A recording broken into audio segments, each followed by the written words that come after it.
Again, welcome to data science course. In these lectures, we're going to discuss about databases and also data warehouse. This is our lecture number 3 in data science. So our main objective is go through what is a database and describe the roles of database in data analytics.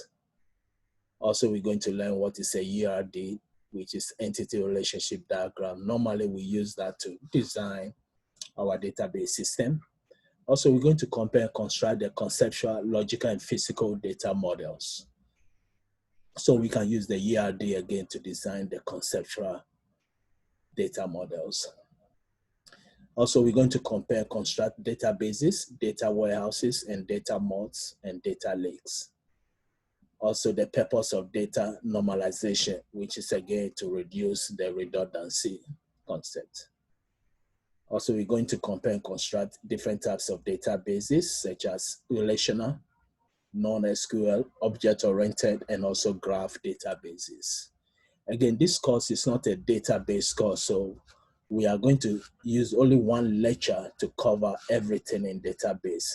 So the whole concept of this lecture is to understand, I would say, the definitions, terminologies related to database system, and also the purpose and the concept of database system.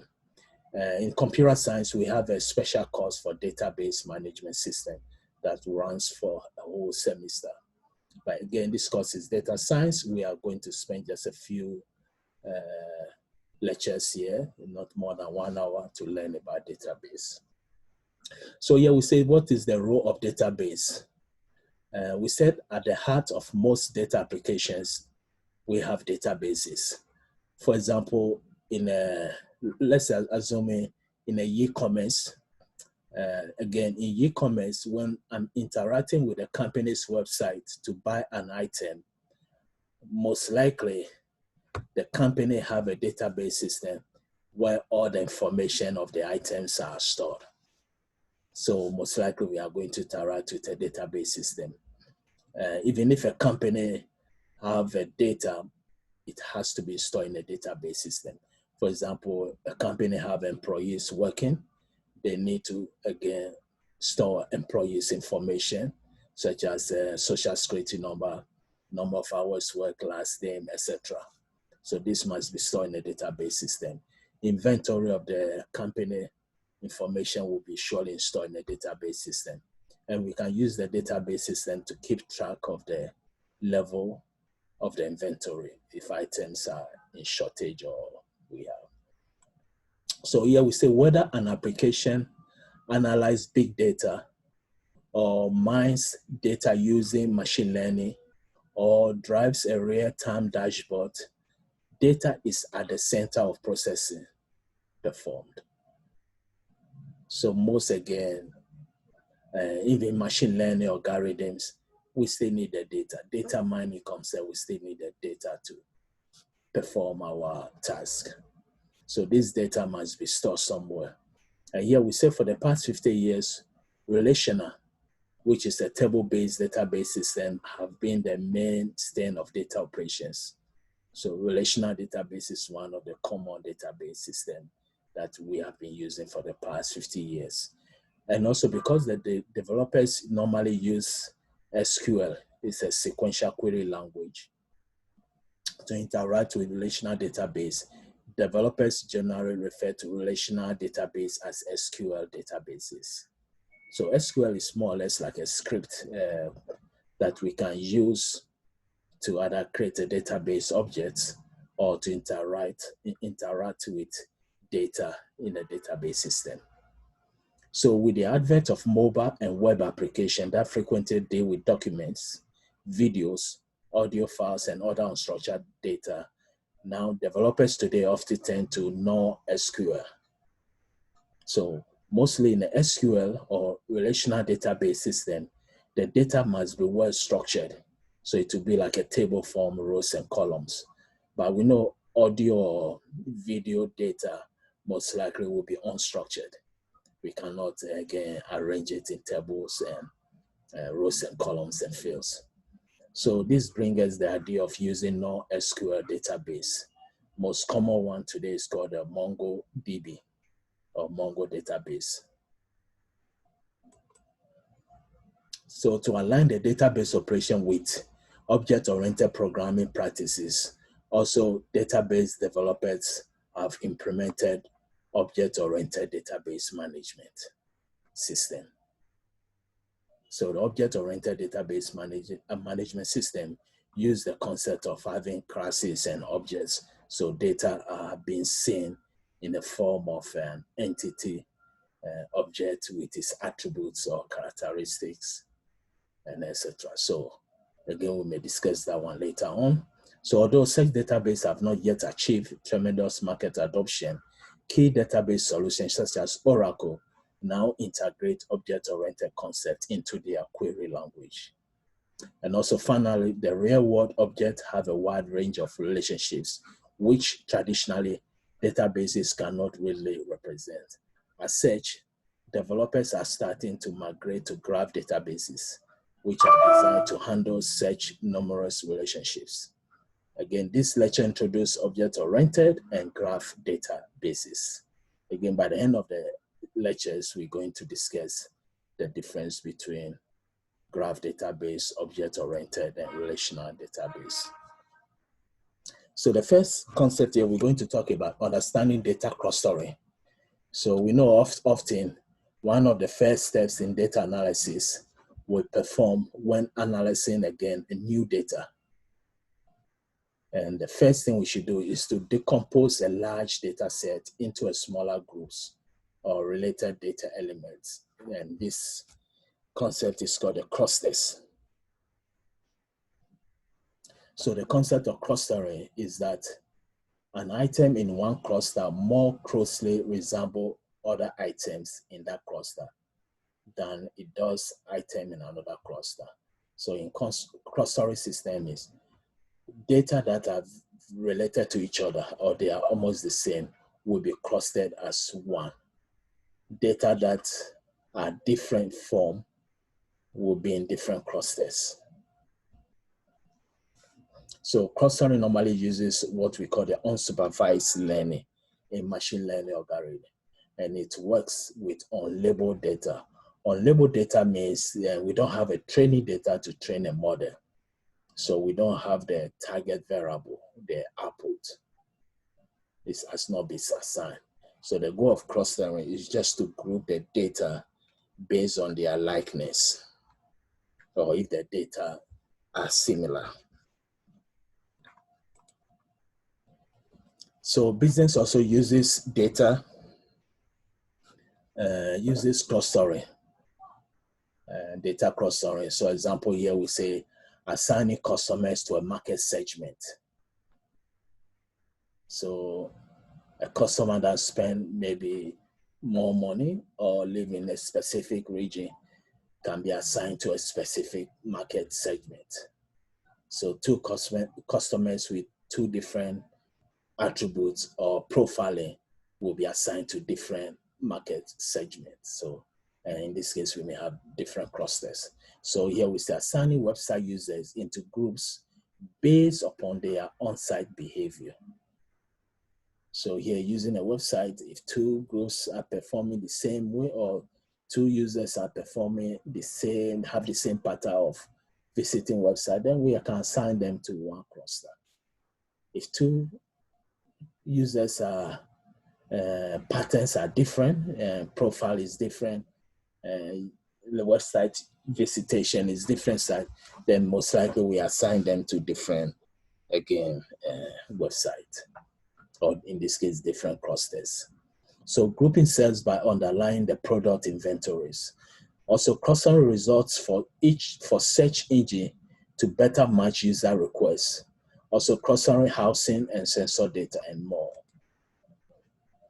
So the role of database, again, here we say databases are normally ideal for transactional operations. So databases are normally for transaction operations, such as storing e-commerce sales, inventory levels, employee time card processing, or payroll operations, and other read and write operations. So databases are normally used during transaction of the business organization. And here also we said that the business dashboard and also decision support tools, in contrast, typically require only a subset of a company's data, normally perform read-only operations, and must provide fast answers to analytic queries. And to drive such operations, developers normally use a data warehouse depending on the business requirements and the data warehouse size and complexity.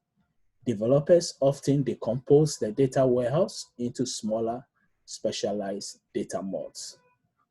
Recently, big data applications bypass databases and instead connect to data files directly, a process for which developers refer to as a file.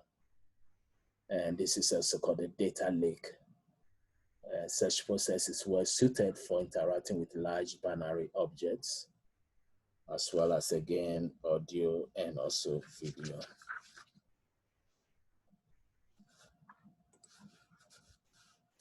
So database normally store things.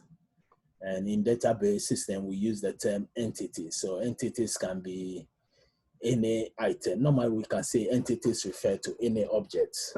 So example would be a person is an entity, a product is an entity. So if I have a inventory product, this can be an entity. So regardless of processing a system, like processing a system perform, the system itself is made up of things. And this is referred to as, again, entities. So an e-commerce site, for example, will has a product to sell and also customers. So customer is an entity, orders to make is an entity, returns item, an entity, payment, and so on. Also, in a similar way, an airline reservation system has flights, passengers, pilots, packages, reservation planes, and so on. In other words, each system consists of things. Now, database developers refer to such things as entities. And to visually represent such system, the developers use an entity relationship diagram that do not only describe entities that make up a system, but also how entities are related. Actually, that's why it's called entity relationship diagram. So here we are going to, for example, if we are going to design a database for, let's say, a bank, a commercial bank, let's say Citibank, one of the entities can be customers, and another entity can be accounts. Now, I can have a relationship between accounts and customers. So a relationship can be one customer can have or can open one or more accounts. Now, within their entity, we may have attributes. So for example, customer, one of the attributes will be the customer last name, the customer address, etc.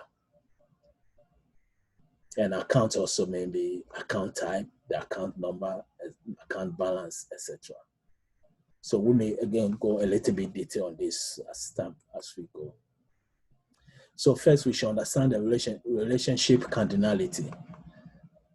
So with an e-commerce site, each customer may have many orders. And when we talk about cardinality, is the relationship cardinality is how many type of relationship. Like here we can see one-to-one, which means, let's say one customer can have only one account. So the relationship is one-to-one. And this is called the cardinality of the relationship. And we have only three types. So one-to-one, one-to-many. One-to-many example can be one customer can have one or many accounts.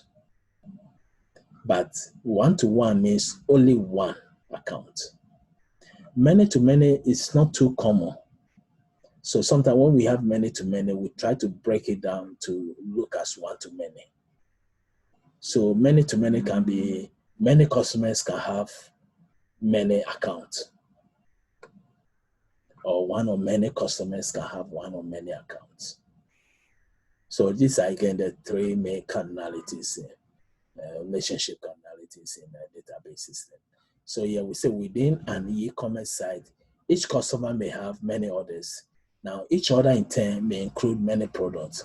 A customer in turn may have multiple ship to address as well as one billing address. Within the airline system, each flight has one origin, location, or one destination location. So again, these are the three main cardinal relationship cardinality: one-to-one, one-to-many, many-to-many. So this is a very good example here. So here we have one customer. Again, this is the symbol for one.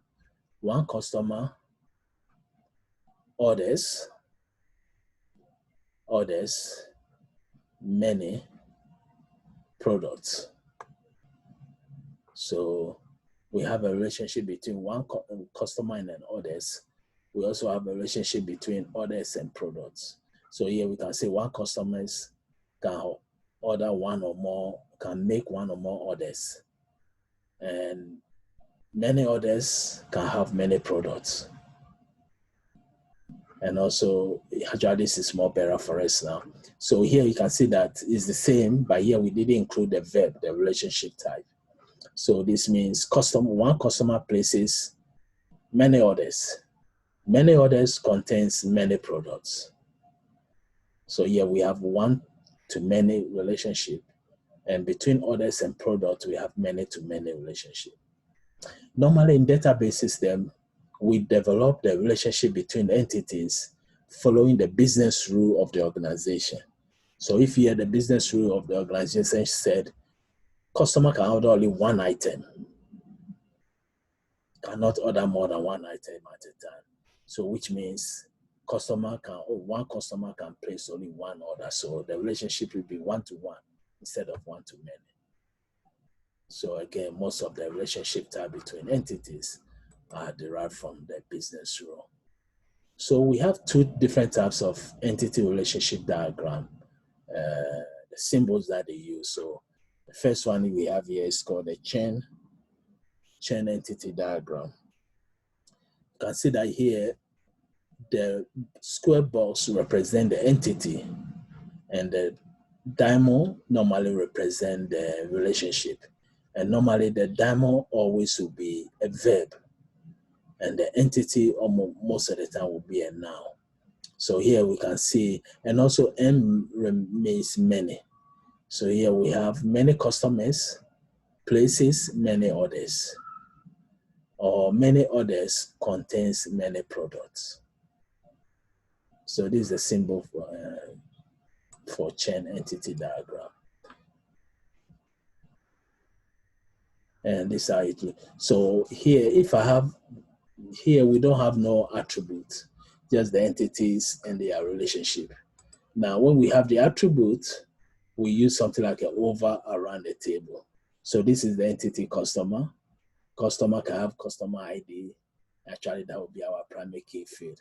A primary key field will be the field that uniquely identify each record. So two customers cannot have the same ID, but two customers can have the same name. Actually, two customers can even have the same phone. They can live in the same address if we have address, etc. But the primary key field is the field that uniquely identify each record. So this is the chain diagram for the entity with its attributes. And this is the Cron's fit diagram for the entity customer with its attributes. So this is the same as what we have here. Both of them are the same. The attribute that is around here is the same names in each row here. So we start with the database model. Here we said that a model is again a representation of a person or a thing. So a database model represents a thing that will make up a database. And as you have learned already, database designers use entity relationship diagram to visually represent such model. So that's why I mentioned earlier that The ERD or the ER diagram is normally used to design the database model. As they design a database designers use 3 levels of database models.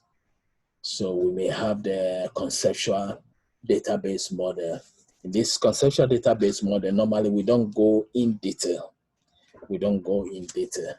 Then we have logical database model, which will go a little bit detailed. Maybe we may conceptual database model. Maybe if I'm using your ERD diagram, and I may have only the entity and maybe the relationship and cardinality for the whole model of the database system. Now, with the logical database model, maybe I may include the attributes for the entities. Then maybe I may identify the primary key. Then when it comes to the physical database model, now I have to go more detail. For example, the attribute, I have to specify the data type, how many characters we can store in each field. If it's a value, the data type, what will be the minimum value to store, what will be the maximum value. This will tell us the size of the data type. So conceptual model doesn't go detail, logical model go a little bit detail, then physical model will again explain more detail. So here we have the conceptual model. We said when a database designer first starts a database design, he or she will create a conceptual database model that represent the things.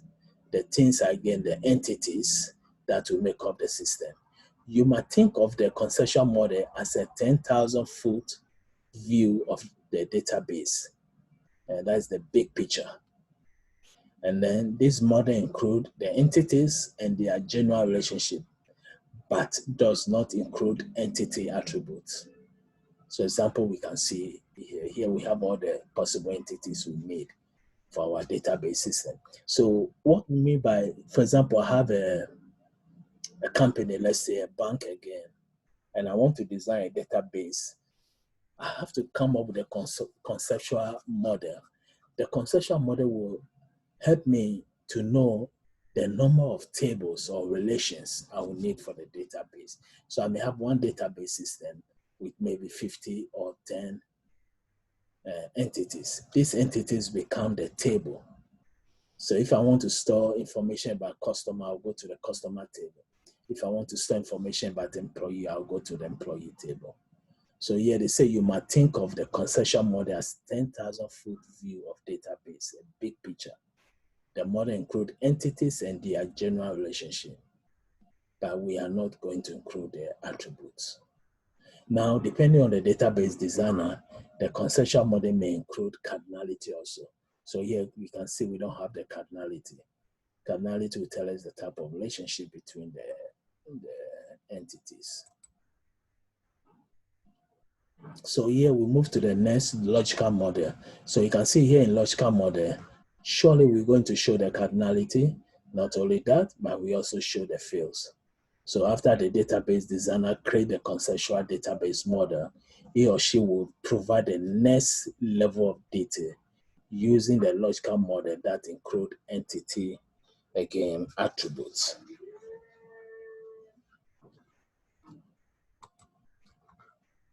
So with the chain diagram, this is how our logical model will be. So we may have the attributes, we have the cardinality, and also the type of relationship between the entities. Now, physical model is where now we go more detail. So in the physical model, we are going to provide the greatest level of detail about the database, including the fields, their data type, which one is the primary key field, which one is the foreign key field, so that we can connect the two tables together. Anytime we are connecting two tables, we need the primary key field. Now, primary key field with the foreign key field, the two fields are the same, but the foreign key field is a key that is a primary key field in another table. So in this case, that table with the primary key field will be connected to the table with the foreign key.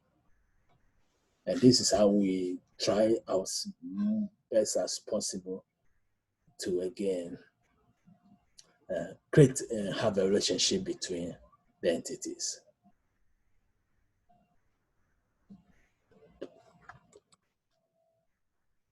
So that's what is meant primary and foreign keys. Within a relational database, entity will have a primary key. A primary key is uniquely identify each record. So a customer table, for example, might use a customer ID. Because customer ID field, two customers cannot have the same ID. I quite remember when databases came out newly, schools use students' social security number as the unique field because two students can have the same social security number. But as time goes on, we have identity theft online, etc. Almost every organization does not use social security number no more because social security number is again a very private number that identify each of us in US. So for a university, they may come up with their own template for student ID. Maybe the first two would be characters, then the last 4 digits and make up student ID. Here we say again, because the primary key field must uniquely identify a record within the table, the database imposes specific rules for primary keys. Now, the most important of which are that the primary keys value must be unique and cannot be known. Relational databases are so named because within the database, entities have relationship with one another. And flights have passengers, customers have orders, and so on. To implement such relationship, the related tables have a common fields. So this is the table relationship based on the primary and foreign key. We have the customer table, we have the orders. So we can see customer ID is a primary key field in customer table, but it's a foreign key in the orders table. But this is the two main field that connects the table, the customer ID in customer's primary key field, customer ID in orders table as a foreign key. Also, we use SQL a lot in a relational database system. We can use the SQL again to create our tables. So SQL have two parts. We have the data definition language, which normally we use to create our database object like table, indices, the views, etc. Then we have the data manipulation language, which is the part that we use there to manipulate the data. Actually, that's why it's called data manipulation, to manipulate it. For example, I have a customer table, and I want all the customers that spend over $1,000. I may write an SQL for that, and I may get the result of all the customers in that table.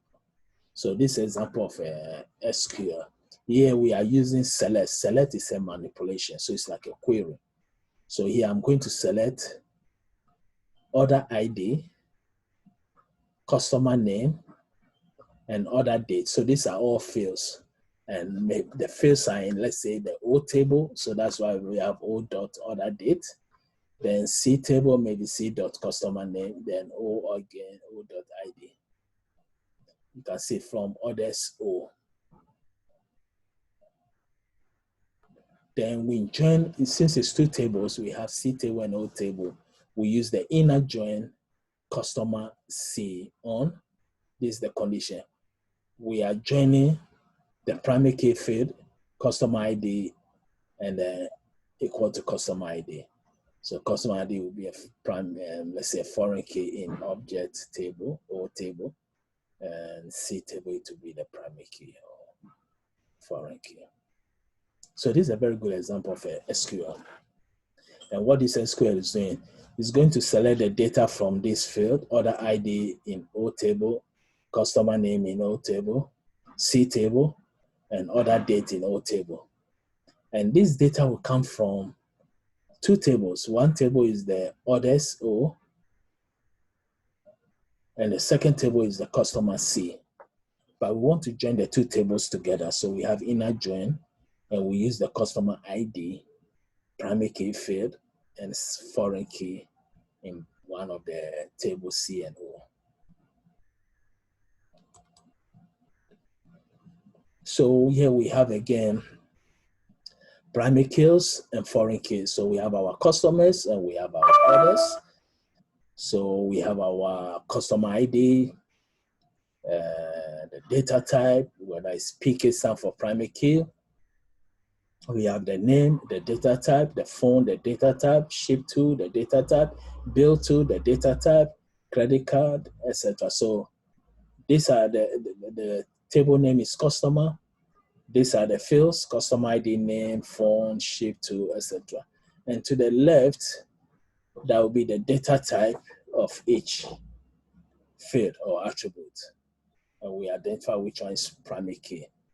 And if we have a foreign key also, we're going to identify. Our second table is orders. And we have 5 fields: the order ID, customer ID, order date, product ID, quantity. And their data type, and whether they are foreign key or primary key. So here we have 2 foreign key. That's customer ID from customer table, and maybe product ID from product table. The primary key field in this table should be the order ID. So these are the database schemas. Again, the database schema is normally a representation of something in an outline or a model form. So database developers use a database schema to describe the collection of things that again make up the database, which may include again table, fields, views, indexes, relationship, store procedures and functions, again if you are using the Visual Basic, and also more.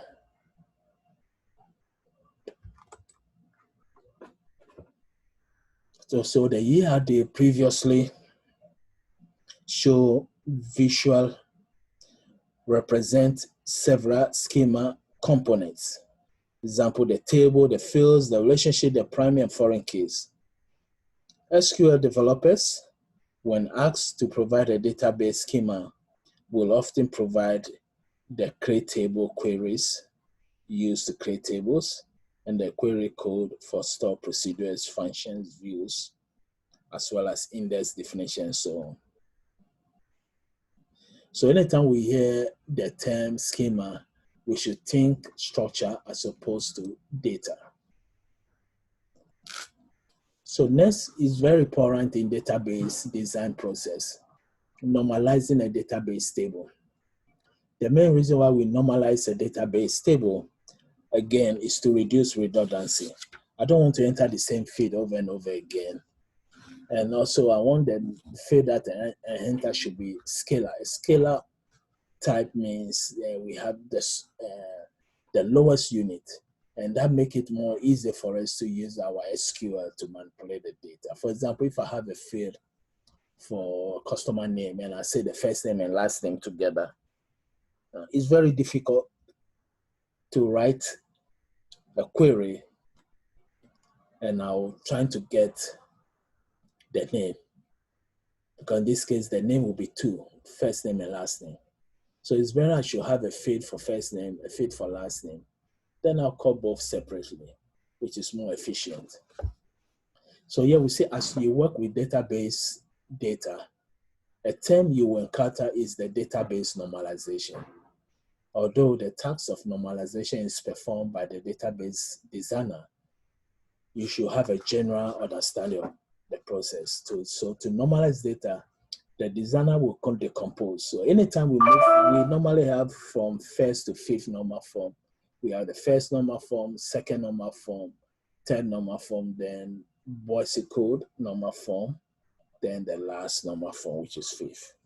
Normally up to third is good, ideally up to third normal form.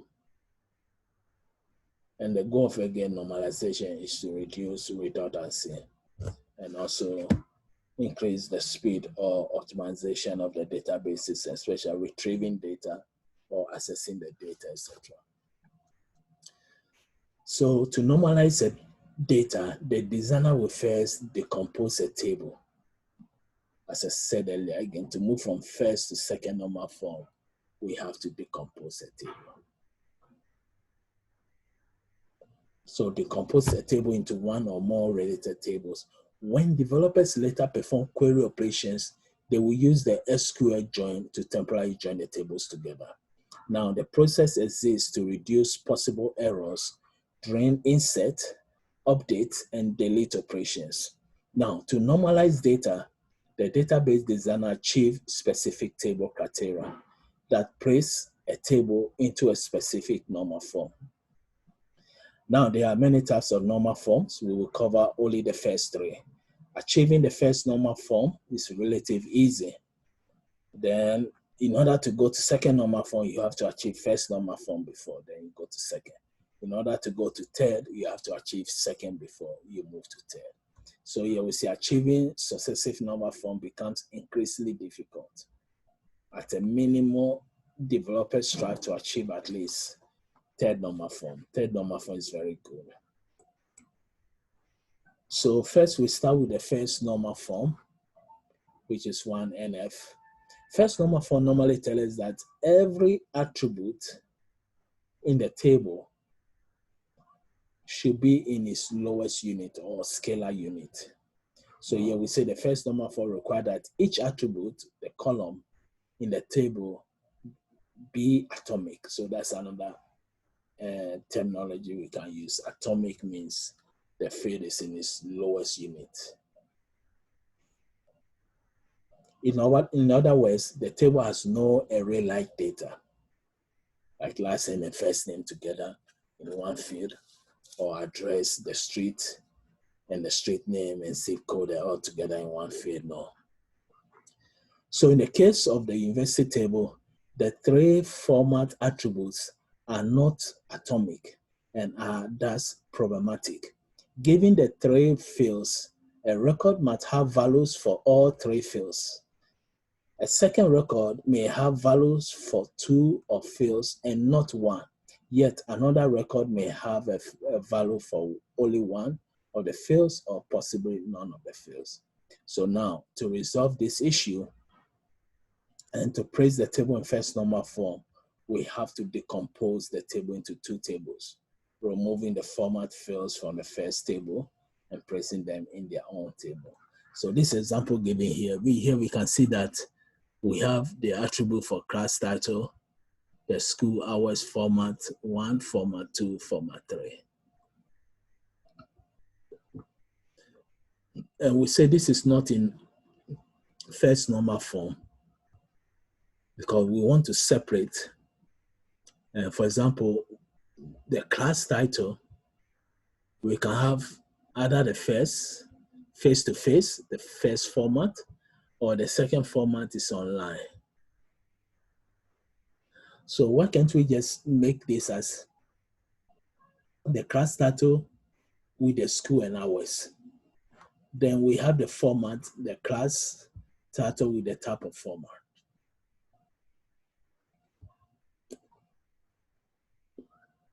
So from here, we can see that when we name the class, we have the format of the class.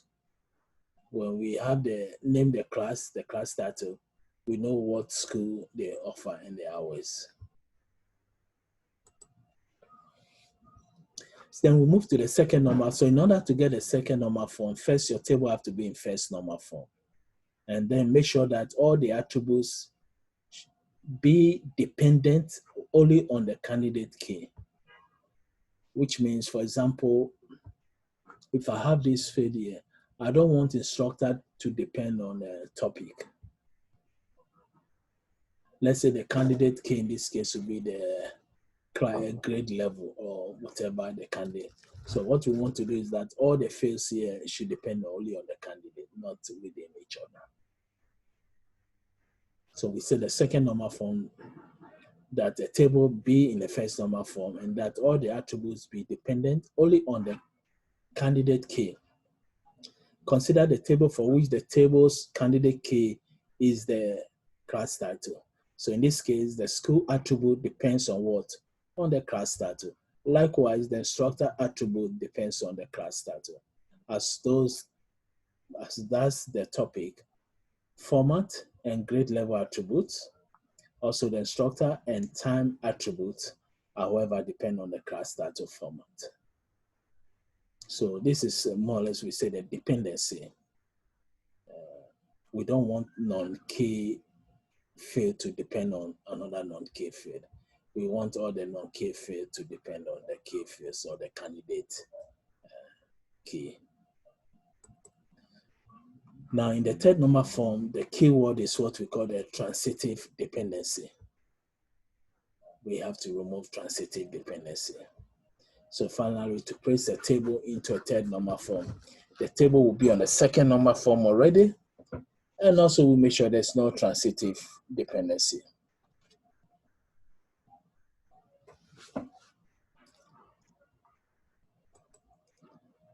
So again, relational database given to us here, we have the class title, the school topic, and grade level. And we have some records, 5 records. So that's, again, very simple example for what we call the relational, again, database. So next we talk about the NoSQL. So we say again, unlike the relational database, we saw relational database is in the form of a table or a relation. It's well structured. We have the column names, the columns are the attribute names, and one full record will be with the whole row. But with non-SQL databases, unlike a relational database that store data within tables, and also that use SQL as a primary query language, and NoSQL, which is not only SQL database, store data within files. So they store data within the files, and normally using the XML or JSON format.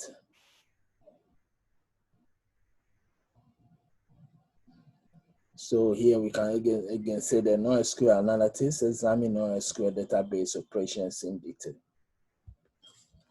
So NoSQL again, as we see here, the JSON document here, and JSON, this will be stored in our MongoDB. We also have the graph database management system. So relational database are so named because they store related data within tables. Now, keeping track of relationship between tables and normally expressing such relationship in terms of primary and foreign keys. But in the real world, things have many different operations. Assume, for example, a student is taking CS 400, a database management course. Again, the course instructor, let's say, is a Deke, and the course book is data mining and analytics, which happen to be written by, let's say, Jabson. Now here we can illustrate the entity and relationship that exist in the simple example. The entities are the nodes within the graph, and then the relationship are the edges. So that's a graph database. We discussed about graph in data structure and algorithm course. Graph will consist of node, and also the line between two graphs is called the edge.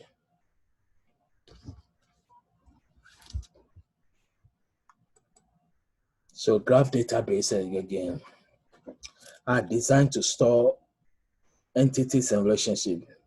And some of the common graph database can be Oriented DB, Amazon Neptune. Then we also have a graph DB, which is graph database also.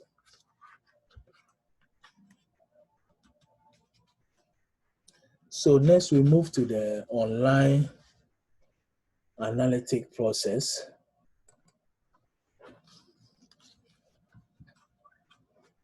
So here we say in database operation, you will encounter the term OLTP or OLAP. So OLTP stands for online transaction processing.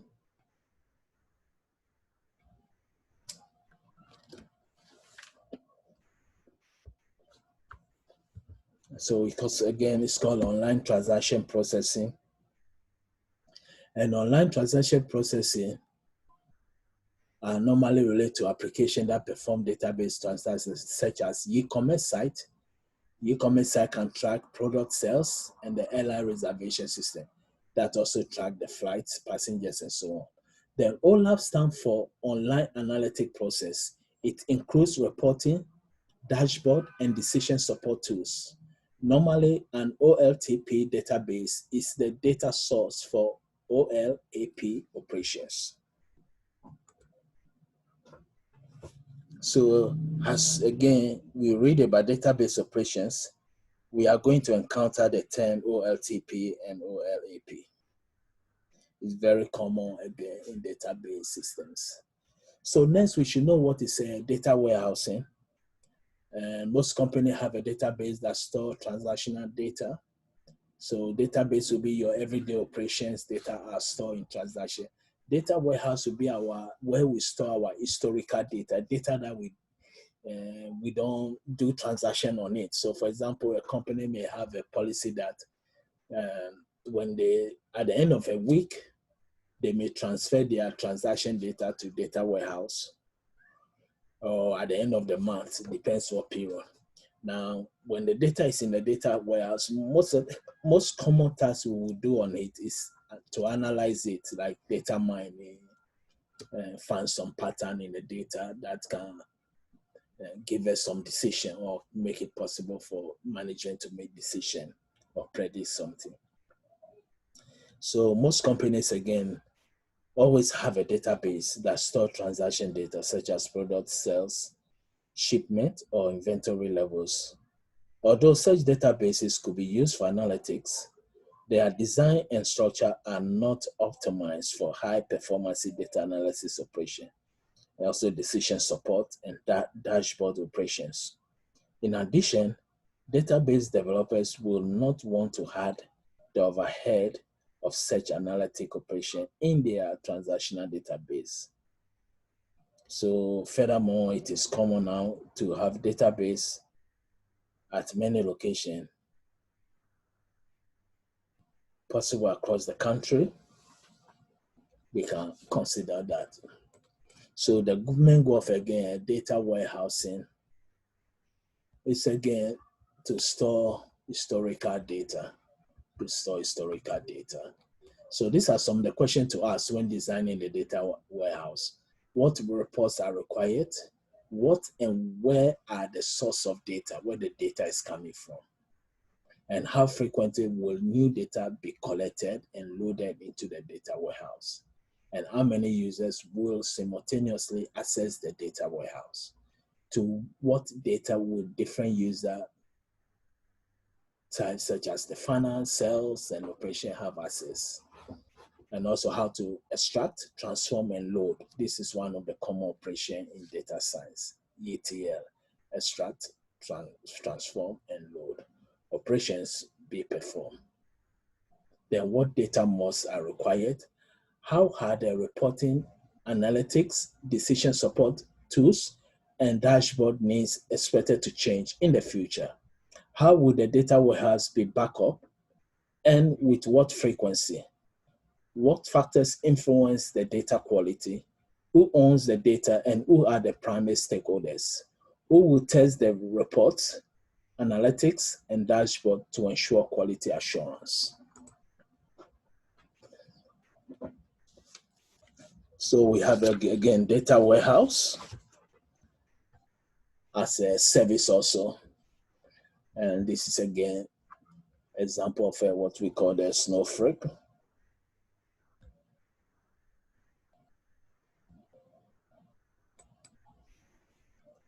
And the next is understanding. So data mart, I would say, is the mini or part of data warehouse.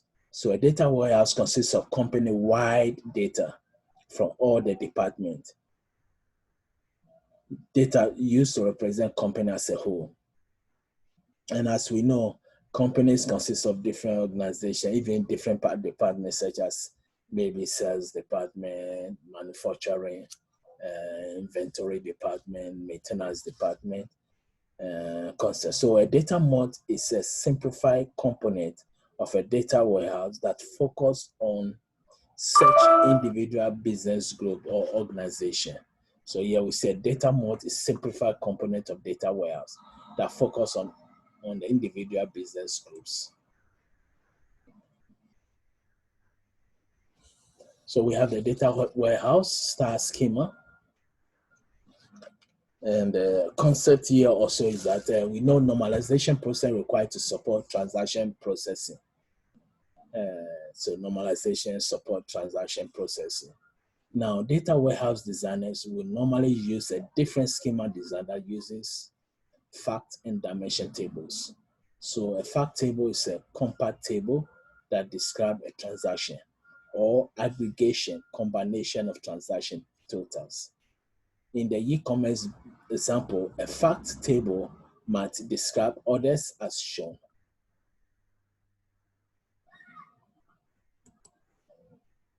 So this is again a data warehouse snowflake schema. So we have different attributes and how they are related.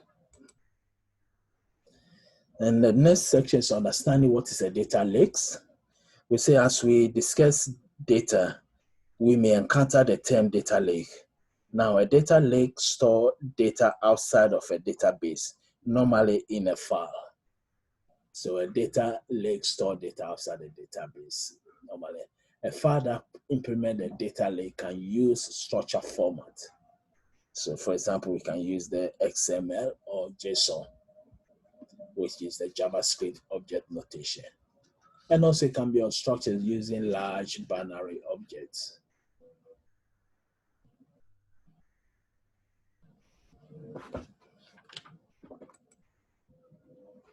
So this is an example of a company, hands-on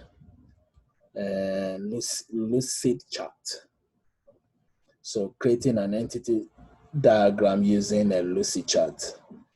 So here we say, as you design database and data warehouse solution, there might be times when you must draw an ERD to represent a database or a star or snowflake schema to represent a data warehouse. To draw such diagram, you should consider Lucid Chart, a cloud-based software as a service drawing tool. To get started with Lucid Chart, we should visit the website. The website name is the same, lucidchart.com. You can sign up for a free account. You can register. Then the Lucid Chart will display its workspace as shown here. You can see. So Lucid Chart basically is a model, a computer application that you can use to design computer models. So example, the ERD diagram, I can use a Lucid Chart to design ERD diagram.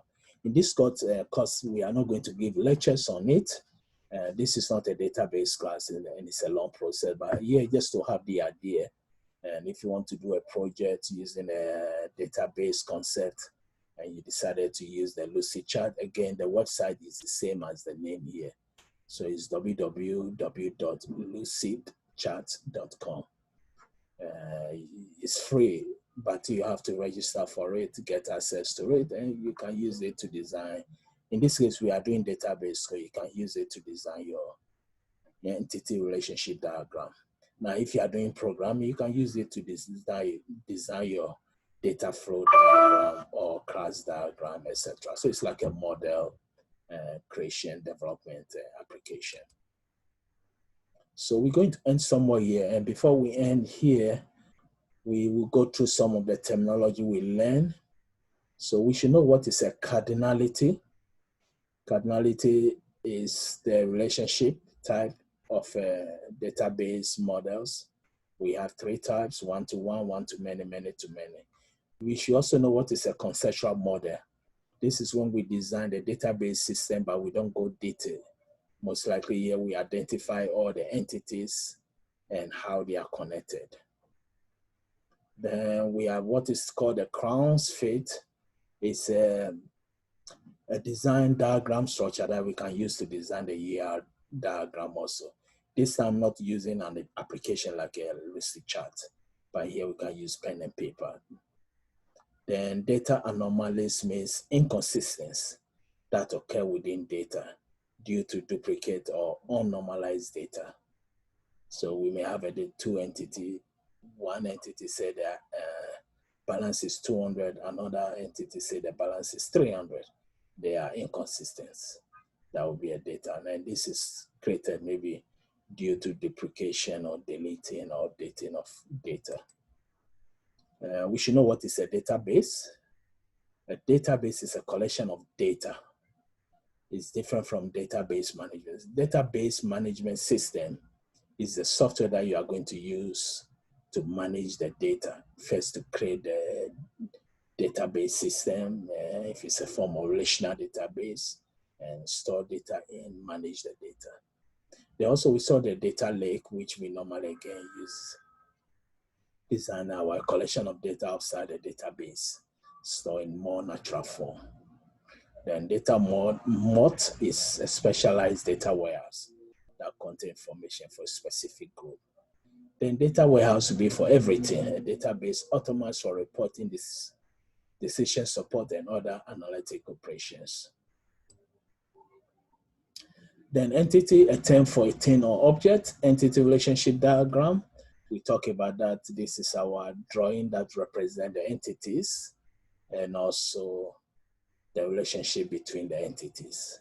Foreign key is very important when we are creating a relationship between two entities. Foreign key will be a key that is a primary key in another field, and we use it to create a relationship between the two entities. We also saw a graph database, which is a database designed to store many relationships an entity may have. And they are stored as a nodes. We may have edges to connect two or more nodes, etc. Then we saw the JSON also. This is the acronym for JavaScript Object Notation.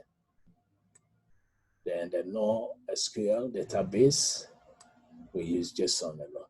Then we also talk about logical model. This may go a little bit detailed than conceptual model. We may include the entity relationship and maybe the attributes.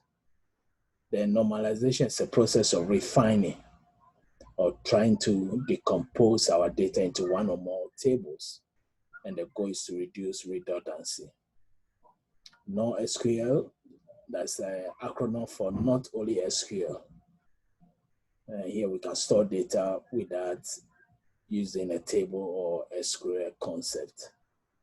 Then we have object-oriented database, which is based on the design of object-oriented concept.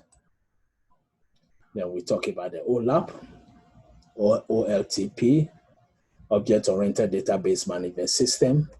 Physical model, that's more detailed. We're going to show the field data types, identify primary key, foreign key, everything. Then what is a primary key? What is a relational database management system? Refresher integrity is a database concept that's specified the related attribute in different tables are created consistently. Refresher integrity helps us to remove, when we have a relationship, we want to make sure there will be no problem with deleting, updating, etc. Then we talk about schema, the snowflake schema, and the star schema. So again, we're going to end the lectures here. Again, this lecture is a very crash course on database management system. And this is a very, very important topic because again, whether you are doing data science, data mining, or even you are working in a business organization, most likely we have to have a database because this is where we are going to store our data. So here we need to know the concept of again, database and data warehouse. So again, wish everybody the best and thank you for the lectures.